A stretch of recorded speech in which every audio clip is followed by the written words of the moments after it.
So thank you very much, Professor Pramod, for organizing this lecture, and congratulations for doing the series, a monthly series, very, very informative.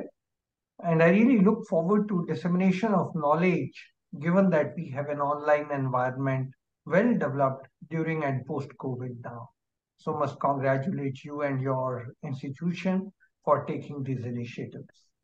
As far as the topic is concerned, firstly, it's extremely contemporary because, as you have seen, in the last 1 year, there has been a debate in the country on freebies and revenues.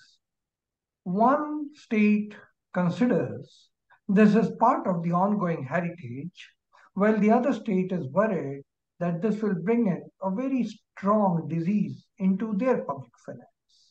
But where do you take it? And how do you really decide the origin of it?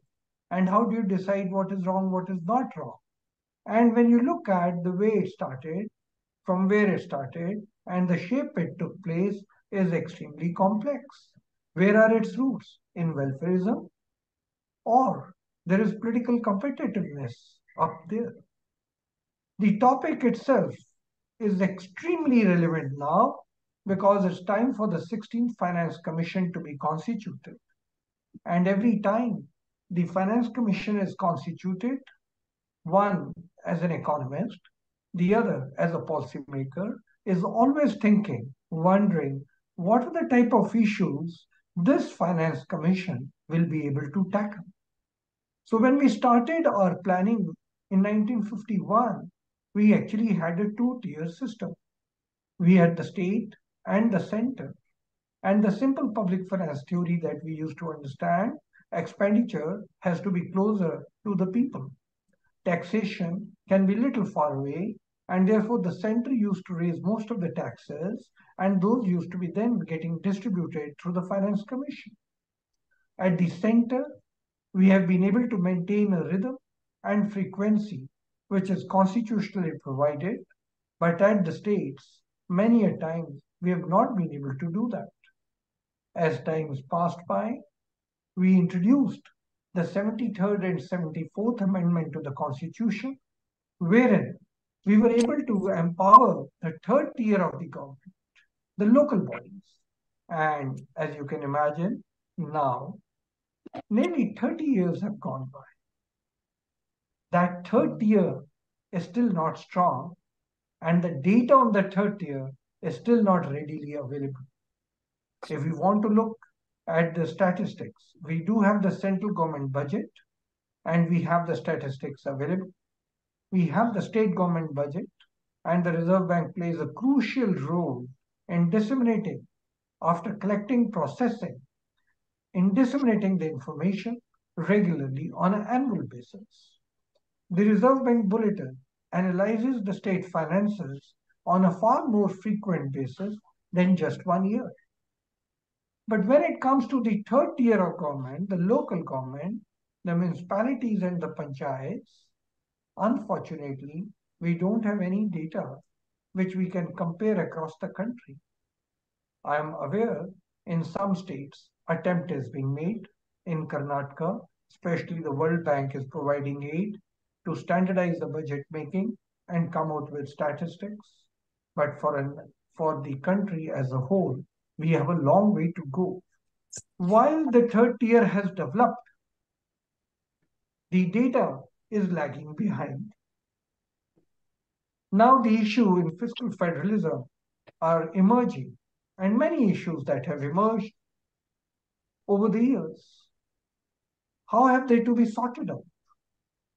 The last Finance Commission mentioned maybe we need a council which is constantly available all the year round, rather than the Finance Commission which only gets appointed every 5 years. Many complex issues can arise during the 5 year period. As I've generally noticed, after working at the IMF, forecasts don't even last a quarter.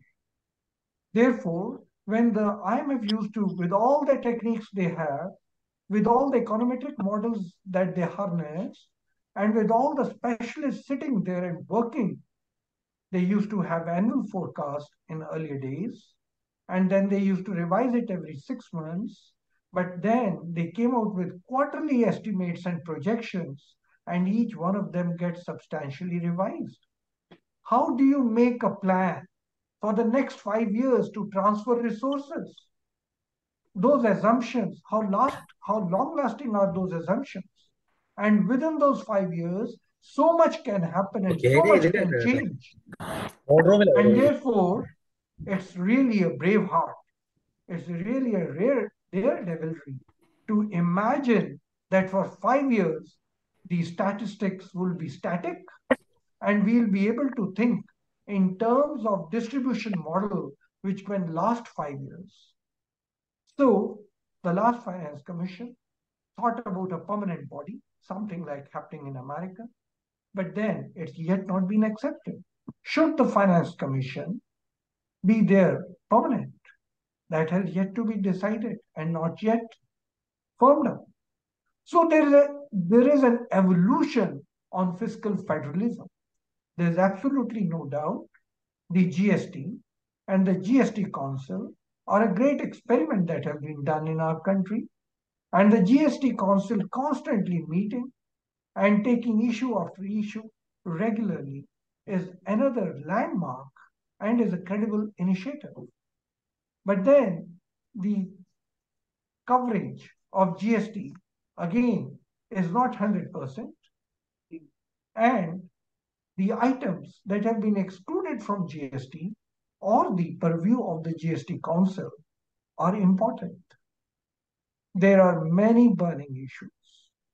Such a diverse country with different economic scenarios in each part of the country coming out with a single finance commission visiting the problems every 5 years is probably a challenge.